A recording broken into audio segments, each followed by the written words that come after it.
अगर आप लोग चश्मा लगाते हैं तो चश्मे से रिलेटेड दो प्रॉब्लम्स के सॉल्यूशन बताने वाला हूं। नंबर वन, अगर आप चश्मे के साथ साथ मास्क भी पहनते हैं, जो कि आजकल पहनना ज़रूरी है, तो आपके चश्मे पर पक्का फोग आता होगा।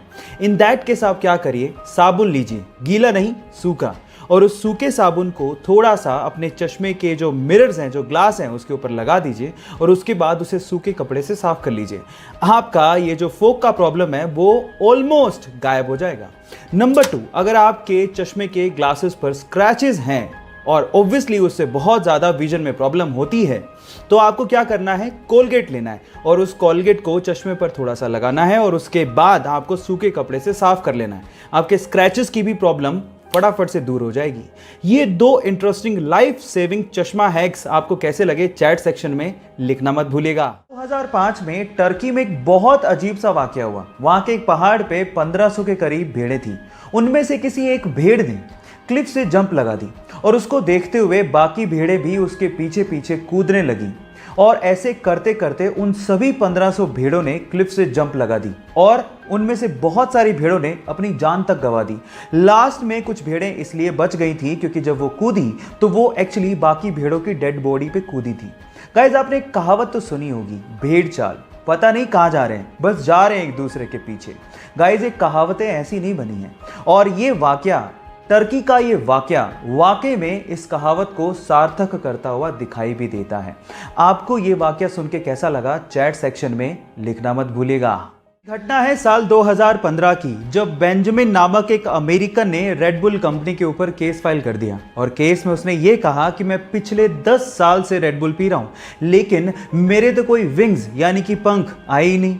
एक्चुअली हुआ कुछ यूं था कि उस टाइम पे रेड बुल कंपनी का टैगलाइन था, red bull gives you wings, मतलब अगर आप रेड बुल पीते हैं तो आपके विंग्स आ जाएंगे। और उस बंदे का ये कहना था कि मैं पिछले 10 साल से इंतजार कर रहा हूं, मेरे तो कोई पंख यानी कि विंग्स आए नहीं।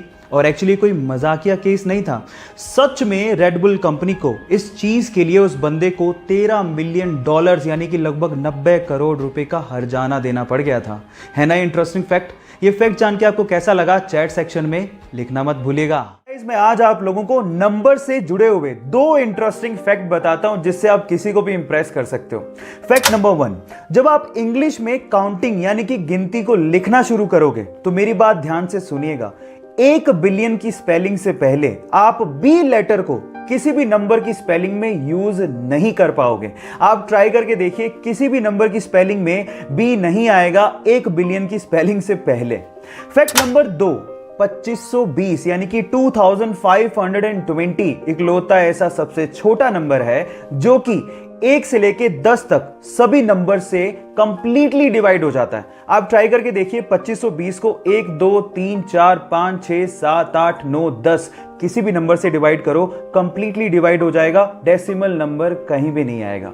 क्या इसके पहले तक ये दो इंटरेस्टिंग फैक्ट आपको पता थे? और अगर नहीं पता थे तो चैट सेक्शन में लिखना मत भूलिएगा।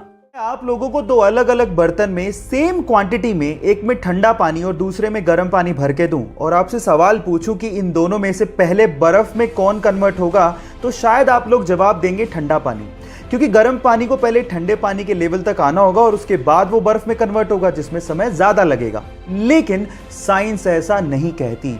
साइंस एक्सपेरिमेंट के हिसाब से गर्म पानी ठंडे पानी की तुलना में पहले बर्फ में कन्वर्ट होता है। इस इफेक्ट को एम्पेम्बा इफेक्ट भी कहते हैं और इसे आप घर पे भी ट्राई कर सकते हैं। इस फैक्ट के बारे में क्या आप पहले से जानते थे? और अगर नहीं जानते थे तो चैट सेक्शन में लिखना मत भूलिएगा। अक्सर आप लोगों ने इलेक्ट्रॉनिक आइटम के ऊपर CE टाइप का ये सिंबल जरूर देखा होगा, पर मेरा सवाल यह है कि आखिर इसका मतलब होता क्या है? CE, confusion everywhere. अधिकतर लोगों को ऐसा लगता है कि ये कोई चाइनीज सिंबल है जिसका मतलब है चाइना एक्सपोर्ट, लेकिन ये बिल्कुल गलत है और आज मैं इसका असली मतलब आपको बताने जा रहा हूं।